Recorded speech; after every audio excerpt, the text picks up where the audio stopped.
સાવલીના ધારાસભ્ય Ketan ઇનામદારે ward number 1માં જાહેર સભાને સંબોધિત કરી હતી। સાવલીમાં આવનારી સાવલી નગરપાલિકાની ચૂંટણીના પ્રચારના શ્રી ગણેશ કરતા સાવલીના ધારાસભ્ય કેતન ઇનામદારે વોર્ડ નંબર 1ના ભીમનાથ મહાદેવ મંદિરના પટાંગણમાં એક વિશાળ જાહેર સભાને સંબોધિત કરી હતી। આ સભામાં તેમણે જનતાની સમસ્યાઓ દૂર કરવાની ખાતરી આપવાની સાથે ઉમેદવારોને કડક સૂચનાઓ પણ આપી હતી। ધારાસભ્યએ જણાવ્યું હતું કે તેમનું લક્ષ્ય સાવલીને નંદનવન બનાવવાનું છે। તેમણે વચન આપ્યું હતું કે દરેક ઝૂંપડપટ્ટી વિસ્તારના રહેવાસીઓને સરકારી યોજનાઓના લાભોની સાથે વ્યક્તિગત સ્તરે તમામ પ્રકારની મદદ પૂરી પાડવામાં આવશે।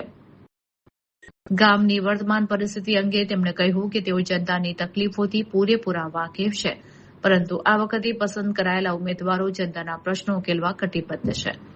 કેતન ઇનામદારે પોતાના આક્રમક અંદાજમાં જણાવ્યું કે હું ઈચ્છત તો પાલિકાની અનેક બેઠકો બિનહરીફ કરાવી શક્યો હોત।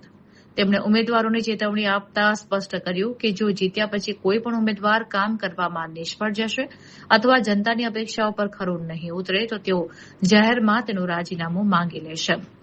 રાજકીય અટકળો વચ્ચે તેમણે ઉમેર્યું કે વિપક્ષના ઘણા નેતાઓ ભાજપમાં જોડાવા ઉત્સુક છે। જો કે હાલ કોઈ ચોક્કસ નામ જાહેર કરવામાં આવ્યા નથી, પરંતુ તેમણે તમામ માટે પક્ષના દ્વાર ખુલ્લા હોવાનું જણાવી તેમનું વેલકમ કર્યું હતું। સાવલીની ચૂંટણી પહેલા કેતન ઇનામદારના આ તેવરે સ્થાનિક રાજકારણમાં ગરમાવો લાવી દીધો છે। ખાસ કરીને કામગીરીના નામે રાજીનામું લેવાની વાત ચર્ચાનું કેન્દ્ર બની છે।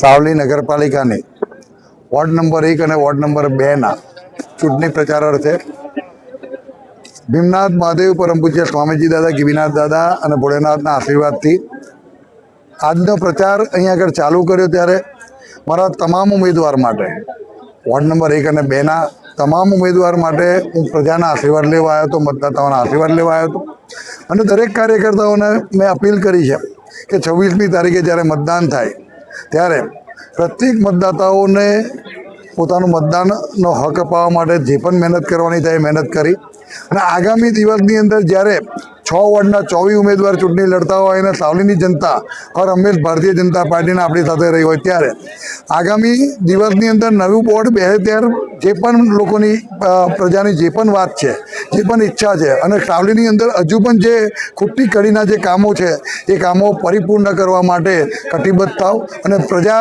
જ્યારે આટલો પ્રેમથી આજે મોડી રાત સુધીના આટલા બધા જ લોકો જો તમારી સાથે તમારી પાસે તમને આશીર્વાદ આપવા માટે આવ્યા હોય તેમનું ઋણ ચૂકવવાનું પણ ચૂંટણી પછી ભૂલતા ના। અને મને વિશ્વાસ છે કે સાવલીની જનતા હર હંમેશ ભારતીય જનતા પાર્ટી સાથે અને મારી સાથે રહી છે। 24માંથી 24 ઉમેદવાર નગરપાલિકાના જીતશે એવો મને સંપૂર્ણ વિશ્વાસ છે। કેતનભાઈ, ચર્ચાઓ એવી છે કે વિપક્ષના નેતા પણ જોડાવાના છે, એ બાબતે શું કહેશો? ભારતીય જનતા પાર્ટી છે એમાં બધા જોડાવા માટે જ્યારે પણ એમની ઈચ્છા હોય ત્યારે એ જોડાઈ શકે છે, પણ જે પણ અમારી વિકાસની આ યાત્રાની અંદર જોડાવા માગતા હોય બધા માટે વેલકમ છે। અમારે અત્યારે ખ્યાલ નથી કોણ, પણ બધા જ આપણી સાથે છે।